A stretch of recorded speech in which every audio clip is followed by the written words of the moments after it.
রাজনীতিবিদ থেকে তারকা সবার হাতে এক ঘড়ি রোলেক্স। বিলাসবহুল এই ব্র্যান্ডের ঘড়ি এতটাই জনপ্রিয় যে রোলেক্স নিয়ে অনেকেই জড়িয়ে পড়েছেন কেলেঙ্কারিতে। চলুন জেনে নেই বিখ্যাত ব্যক্তিরা কিভাবে রোলেক্স ঘড়ি নিয়ে হয়েছেন বিতর্কিত। পেরুর প্রথম নারী প্রেসিডেন্ট দিনা বোলুয়ার্তে রোলেক্স ঘড়িকে কেন্দ্র করে ক্ষমতায় হারাতে বসেছিলেন তিনি। অভিযোগ ছিল তার সংগ্রহে থাকা দামি কয়েকটি রোলেক্সের তথ্য গোপন করেছেন তিনি। 2024 সালের মার্চে দিনার বাড়িতে টানা 7 ঘণ্টা তল্লাশি চালান পেরুর পুলিশ ও সরকারি কর্মকর্তারা।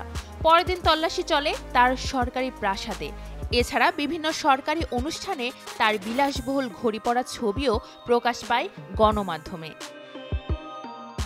এসব অভিযোগের জবাবে দিনা জানান, বন্ধুর কাছ থেকে বিলাসবহুল ঘড়িগুলো ধার নিয়েছিলেন তিনি, যা তার উচিত হয়নি।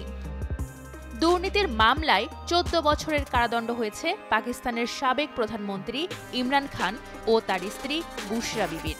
তাদের বিরুদ্ধে অভিযোগ, বেআইনিভাবে রাষ্ট্রীয় উপহার বেচাকেনা করেছিলেন তারা। আর এসব উপহারের মধ্যে ছিল 7টি বিলাসবহুল ঘড়ি, যার 6টি রোলেক্স। সবচেয়ে দামি ঘড়িটি মাস্টার গ্রাফ মডেলের, দাম $3 লাখ। 2023 সালের এক টিভি সাক্ষাৎকারে ফ্রান্সের প্রেসিডেন্ট ইমানুয়েল মাখোর হাতে রোলেক্সের দামি একটি ঘড়ি দেখা যায়। একটু পরে মাখো টেবিলের নিচে হাত আড়াল করেন। এ ঘটনায় তুমুল সমালোচনার মুখে পড়েন তিনি। জানা যায় মাখোর ওই ঘড়ি রোলেক্সের, দাম €2400। দামি ঘড়ির তথ্য গোপনের অভিযোগ উঠেছিল পোল্যান্ডের সাবেক পরিবহন মন্ত্রী স্লাউমির নোয়াকের বিরুদ্ধে। ওই ঘড়ির দাম ছিল €5000।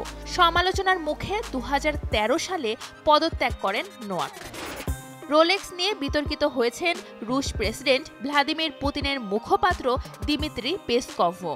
তার হাতে $6,20,000 দামের রোলেক্সের ঘড়ি দেখা যায়, যা নিয়ে ওঠে সমালোচনার ঝড়। শুধু এই কয়জনই নন, এমন আরও অনেকেই আছেন রোলেক্স কেলেঙ্কারির জালে আটকে যারা হয়েছেন বিতর্কিত।